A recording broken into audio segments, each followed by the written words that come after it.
Hello everyone. तो अब हम AWS प्रोजेक्ट के बारे में आज बात करेंगे। ठीक है, AWS पे कैसे कंपनी सेटअप लगाती है। अगर आप कंपनी में जाते हो और अगर आपको बोला जाए कि भाई 3 टियर एप्लीकेशन आर्किटेक्चर डिज़ाइन करना है हमें AWS के ऊपर, या 2 टियर एप्लीकेशन आर्किटेक्चर हमें डिज़ाइन करना है AWS के ऊपर, तो किस तरीके से किया जाएगा आज हम उसके बारे में बात करेंगे। दोस्तों, अभी तक आप एक एक सिंगल सिंगल रिसोर्सेस को पढ़ रहे थे, अब आज पूरा रिसोर्सेस मिलकर एक आर्किटेक्चर बनेगा। और ऐसा समझ लो कि कंपनी अगर AWS पे है तो उसका आर्किटेक्चर कुछ इसी तरीके से डिजाइनिंग हो चुका होगा या कंपनी करेगी, जो मैं आपको आज शेयर करने जा रहा हूं। तो चलिए शुरू करते हैं। देखो दोस्तों, अगर आपने AWS पे सेटअप लगाया है ना, फॉर एग्जांपल आपका पूरा का सेटअप AWS पे चल रहा है और ये आपका एक कस्टमर है, ये आपका एक कस्टमर है। फॉर एग्जांपल ये क्या है, आपका एक कस्टमर है जिसके पास लैपटॉप है। ठीक है, ऐसे मैं बोलूं, ये आपका एक कस्टमर है जिसके पास लैपटॉप है, या फिर मैं बोलूं ये कस्टमर है जिसके पास मोबाइल है। अब ये कस्टमर अपने लैपटॉप या मोबाइल पे जाकर आपके वेबसाइट की तरफ किस तरीके से आता है, www.sanjaydahiya.com, है ना। तो आपने कभी नोटिस किया है कि ट्रैफिक सबसे पहले कहाँ पे जा रही हो? क्या डायरेक्ट ट्रैफिक वेब सर्वर पे चली जाती है? क्या डायरेक्ट ट्रैफिक एप्लीकेशन सर्वर पे चली जाती है? क्या डायरेक्ट ट्रैफिक आपके लोड बैलेंसर पे चली जाती है? क्या डायरेक्ट ट्रैफिक आपके क्लाउड फ्रंट पे चली जाती है? राइट? क्या आपने कभी नोटिस किया है कहाँ पे जाती है सबसे पहले ट्रैफिक, अगर कोई भी कस्टमर हमारी वेबसाइट की तरफ आ रहा होता है तो मैं आपको बता दूं दोस्तों, सबसे पहले ट्रैफिक जाती है DNS के पास। और यहां पर DNS क्या है, यहां पर हमारा DNS की सर्विस क्या है, रूट 53। मैं यहां पे लिख देता हूं रूट 53। और मैंने DNS रजिस्टर्ड किया है GoDaddy से, जैसे कि मैंने आपको बता रखा है। और मैंने होस्ट किसके ऊपर किया है AWS के ऊपर मैंने होस्ट किया है। और मैंने रूट 53 के अंदर रिकॉर्ड किस तरीके से बनाया, इस तरीके से बनाया कि भाई www.sanjaydahiya.com, ऐसे मैंने एंट्री कर रखी है, राइट। सी नेम, और किसको पॉइंट बनाया मैंने, क्लाउड फ्रंट को। किसको बनाया मैंने पॉइंटर, क्लाउड फ्रंट, मैंने आपको बता रखा था पहले भी। तो ट्रैफिक सबसे पहले आनी है दोस्तों आपके DNS, जहां पर भी आपका DNS होस्ट होगा। अगर यहाँ पे रूट 53 के ऊपर होस्ट है तो ट्रैफिक सबसे पहले DNS के पास आने वाली है। क्लियर? उसके बाद ट्रैफिक DNS के बाद आगे निकल के कहाँ जाएगी, और आगे निकल के ट्रैफिक जाएगी आपके क्लाउड फ्रंट के पास। आपने यहाँ पे डिफाइन कर रखा है क्लाउड फ्रंट, मैं यहाँ पे बना देता हूँ, ये रहा आपका क्लाउड फ्रंट। तो ट्रैफिक DNS से निकल के कहाँ पे जा रही है, क्लाउड फ्रंट के पास जा रही है। तो आपने बोला कि अगर स्टैटिक कंटेंट कस्टमर को चाहिए तो क्लाउड फ्रंट से ही लेकर चला जाए। किससे लेकर चला जाए, क्लाउड फ्रंट से ही स्टैटिक कंटेंट लेकर वापस चला जाए। लेकिन अगर बंदा स्टैटिक कंटेंट नहीं डायनेमिक कंटेंट के लिए आ रहा है, तब ट्रैफिक अंदर आपने डिसाइड किया कि अब ट्रैफिक अंदर जाए। और आपने बोला अंदर कहाँ पे जानी चाहिए, तो आपने दोस्तों यहाँ पर एक कैश सर्वर लगा रखा है। खुद के अपने कैश सर्वर आपने डिज़ाइन किया है। अगर AWS में कैश सर्वर की बात करें तो यहाँ पर रेडिस, राइट। तो जब आप रेडिस लेते हो या अपना खुद का कैश सर्वर लेते हो तो आप डिसाइड कर सकते हो कि मुझे कितने कैश सर्वर लेना है। और अगर आप नंबर ऑफ कैश सर्वर लोगे तो दोस्तों यहाँ पर आपको एक लोड बैलेंसर की जरूरत पड़ेगी। और मैं आपको बता दूं, अगर आपने AWS का रेडिस लिया है तो आप जब रेडिस लेते हो तो आपसे पूछता है भाई कितने क्लस्टर नोड चाहिए, तो आपने 2 लिया तो ऑटोमेटिक वो लोड बैलेंसर देगा आपको उसकी टेंशन नहीं लेनी है। आप चाहो तो एज अ प्रॉक्सी सर्वर भी यूज़ कर सकते हो कैश के लिए। तो मैंने बोला कि ये 2 कैश सर्वर हैं मेरे जो लोड बैलेंसर पे ऐड है।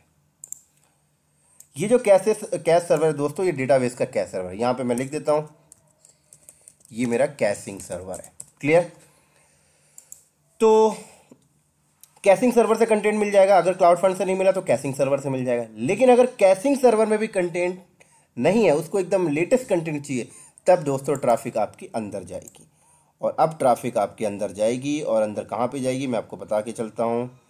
ट्रैफिक अब यहाँ से अंदर गई, इस तरह से अंदर आई और इस तरह से यहाँ पे आई, और दोस्तों यहाँ पर हमारा लोड बैलेंसर लगा हुआ है, राइट। यहाँ पर भी हमारा एक लोड बैलेंसर लगा हुआ है। यहाँ पे मैं डिज़ाइन कर देता हूँ ELB। तो अब ट्रैफिक लोड बैलेंसर पे आया, और लोड बैलेंसर के अंदर आपने मल्टीपल टारगेट ग्रुप बना रखे हैं, लाइक वो target group 1 target, right, number of target group बना रखे हैं आपने। और ये जो मैं आपके सामने डायग्राम बना रहा हूँ दोस्तों, ये हमारा ऐसा समझ लो, ये हमारा टीयर 1 हो गया, ये टीयर 2 एंड टीयर 3। तो मैंने टीयर 1 में क्या किया, नंबर ऑफ टारगेट ग्रुप बनाए, एक टारगेट ग्रुप ये बनाया, दूसरा ये एंड तीसरा ये। यहाँ पर भी नंबर ऑफ टारगेट ग्रुप मैंने बनाए, यहाँ पर भी नंबर ऑफ टारगेट ग्रुप मैंने बनाए, ठीक है। इस तरीके से मैं इसको थोड़ा सा बड़ा कर देता हूँ, थोड़ा सा साइज दूर दूर कर देता हूँ। ये एक टीयर हो गया और एक टीयर ये हो गया। तो इसके अंदर मैंने नंबर ऑफ टारगेट ग्रुप बनाए, और इन टारगेट ग्रुप के अंदर क्या VMs चल रही होंगी, राइट। और दोस्तों ये हमारा टीयर 1 टीयर 2 एंड टीयर 3। तो मेरा पहला वाला टीयर जो है वो वेब टीयर है, आप समझ लो वेब टीयर है ये आपका वेब टीयर। और ये हमारा एप्लीकेशन टीयर है, यहाँ पे हमारा एप्लीकेशन चल रहा है, एप्लीकेशन टीयर मैंने लिख दिया। और दोस्तों ये हमारा डेटाबेस टीयर है, तो मैंने यहाँ पे लिख दिया DB टीयर। तो ये जो हमारा पॉइंट है, ये हमारा एक टारगेट ग्रुप है जिसका नाम हमने रखा है सॉफ्टवेयर, और ये हमारा एक टारगेट ग्रुप है जिसका नाम हमने रखा है इमेजेस, और ये हमारा एक टारगेट ग्रुप है जिसका नाम हमने रखा है सॉन्ग। तो दोस्तों सॉफ्टवेयर टारगेट ग्रुप के अंदर हमारे 2 VMs ऐड हैं, 2 से ज़्यादा भी हो सकते हैं आपके नीड के हिसाब से, राइट। कंपनी में 10 होंगे, 20 होंगे, 100 होंगे, 2000 होंगे। मैं आपको समझाने के लिए 2-2 करके चल रहा हूँ। तो इन दोनों VM के अंदर सॉफ्टवेयर है, इन दोनों VM के अंदर इमेज है, इन दोनों के अंदर VM के अंदर सॉन्ग्स हैं, और ये सारे वेब सर्वर हैं। अब वेब सर्वर पर ट्रैफिक आई, अब उसको एप्लीकेशन चाहिए, तो एप्लीकेशन सर्वर यहाँ चल रहे हैं। तो ये हमारा एप्लीकेशन यहाँ पे चल रहा है, ये यहाँ पर भी हमने नंबर ऑफ टीयर्स बना रखे हैं।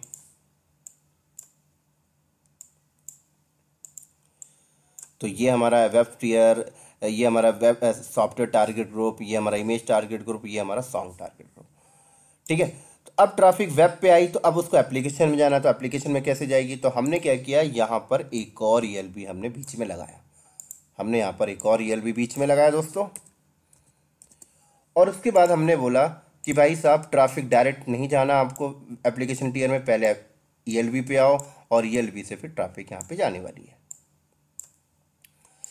तब क्वेश्चन आता है कि हमारा लोड बैलेंसर कैसे समझेगा। तो लोड बैलेंसर के अंदर आपने लिसनर का कॉन्सेप्ट पढ़ा था, तो लिसनर में आपने डिफाइन कर रखा है पहले से, और आप अपने DNS में भी एंट्री कर रखा होगा। आपने किस टाइप से एंट्री कर रखा होगा, इस टाइप से भाई साहब software.sanjay.com लगाकर आए, राइट।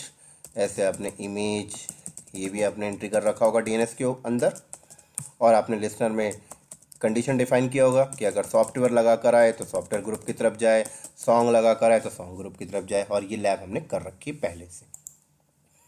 तो ये रहा आपका वेब टीयर, ये रहा आपका एप्लीकेशन टीयर। अब डेटाबेस चाहिए तो क्या होगा, तो दोस्तों आपने डेटाबेस टीयर को भी 2 पार्ट में आपने डिवाइड किया है, राइट। ये यहाँ पे आपका एक डेटाबेस है, यहाँ पे आपका एक डेटाबेस है। तो मैं आपको बता दूँ, ये वाला डेटाबेस जो है ये आपने राइट क्यूरी के लिए लगा रखा है, और ये वाला डेटाबेस आप समझो कि आपने रीड क्यूरी के लिए लगा रखा है। अब एप्लीकेशन को कैसे पता लगेगा कि अच्छा राइट की क्यूरी तो राइट की साइड भेजो, और रीड की तो रीड की साइड भेजो। तो दोस्तों आपने क्या किया, यहाँ पर एक प्रॉक्सी सर्वर लगाया है।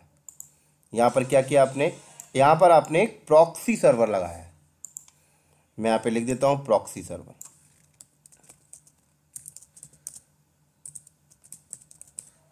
ठीक है। तो ये आपने क्या बोला कि सबसे पहले ट्रैफिक प्रॉक्सी सर्वर के पास आया, प्रॉक्सी सर्वर एक लोड बैलेंसर की तरह ही काम कर रहा है यहाँ पर, और प्रॉक्सी सर्वर में आपने कंडीशन डिफाइन किया कि अगर राइट की क्यूरी हो तो इधर चली जाए, और रीड की क्यूरी हो तो इधर चली जाए, क्लियर।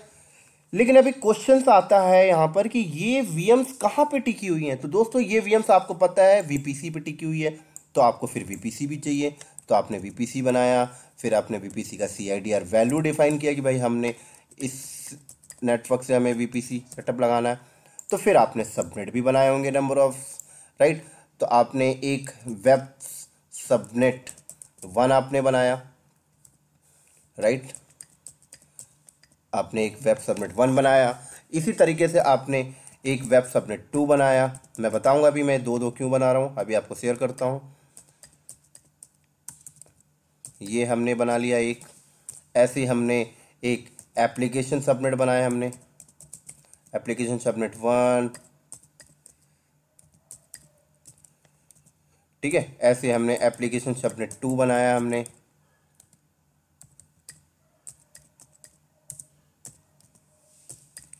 तो दोस्तों ये मैं जो आपको बता रहा हूँ ये पूरा का पूरा ओवरव्यू है पूरा सेटअप लगाने का AWS में, राइट। ऐसे आपने DB सबनेट बनाया, DB सबनेट 1 बनाया आपने।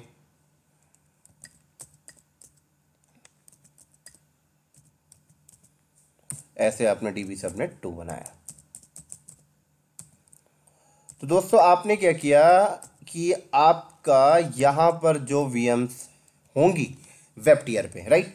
तो जो दो VMs है ये दोनों VM अलग अलग सबनेट पे होनी चाहिए, तभी तो हाई अवेलेबिलिटी मिलेगा, इसलिए आपने दो सबनेट बनाकर चला।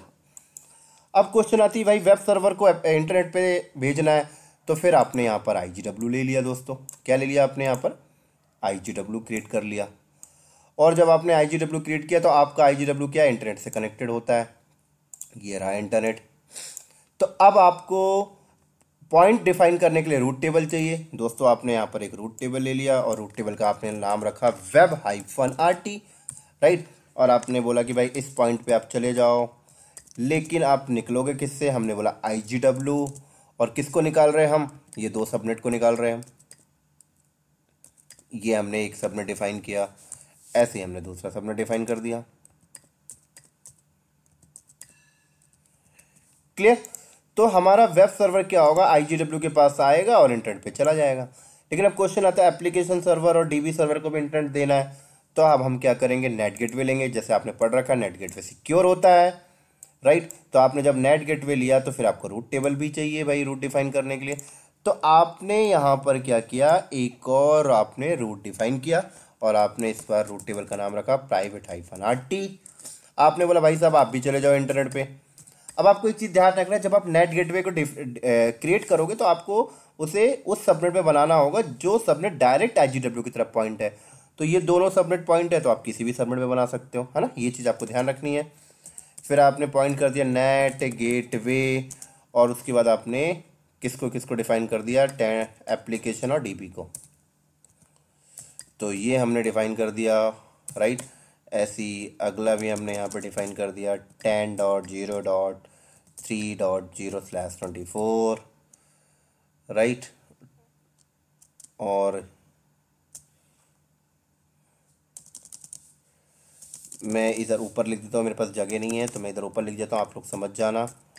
मैं 3 हो गया 4.0/24,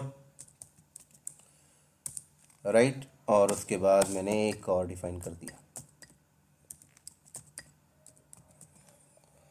तो अब क्या होगा दोस्तों, हमने रूट टेबल में भी रूट भी डिफाइन कर दिए। तो अब यहाँ पे क्या होने वाला है देखो, अब हमारा एप्लीकेशन यहाँ से और DB यहाँ से और ये यहाँ से बाहर इंटरनेट पे चला जाएगा। तो अब ये हमारा डिज़ाइनिंग हो गया। अब बात आती है कि भाई अगर इस टीयर पे कोई सर्वर डाउन हो जाए तो ऑटोमेटिक कैसे क्रिएट हो जाए, इस पे कोई सर्वर डाउन हो जाए तो ऑटोमेटिक कैसे आ जाए, इस पे कोई चीज़ डाउन हो जाए तो ऑटोमेटिक कैसे आ जाए। तो दोस्तों यहाँ पर फिर आप एक ऑटो स्केलिंग को भी यूज़ कर रहे हो, है ना। ऑटो स्केलिंग का टॉपिक भी बीच में आ रहा है। और ऑटो स्केलिंग तो हमारा लोड बैलेंसर क्या करेगा, ऑटो स्केलिंग को इन्फॉर्म कर देगा कि भाई ये वाला सर्वर डाउन हो गया है। तो हमारा ऑटो स्केलिंग क्या करेगा, ऑटो स्केलिंग के अंदर हमने क्या बना रखा है दोस्तों, लॉन्च कॉन्फ़िगरेशन। तो हमारा ऑटो स्केलिंग लॉन्च कॉन्फ़िगरेशन को जाकर बोलेगा कि भाई साहब आप लॉन्च कर दो उस कॉन्फ़िगरेशन की VM यहाँ पे ही क्रैश हो चुकी है। ऐसे ही आप कम से कम 3 लॉन्च कॉन्फ़िगरेशन बना के रखोगे, इसके लिए अलग, इसके लिए अलग, इसके अलग। तो ये चीज़ आपको समझ में आ रही होंगी। ठीक उसी तरीके से अब ये पूरा सेटअप हमारा लग चुका है AWS के ऊपर। अब बात आती है भाई इसकी मॉनिटरिंग करनी है तो आपको क्लाउड वॉच भी चाहिए।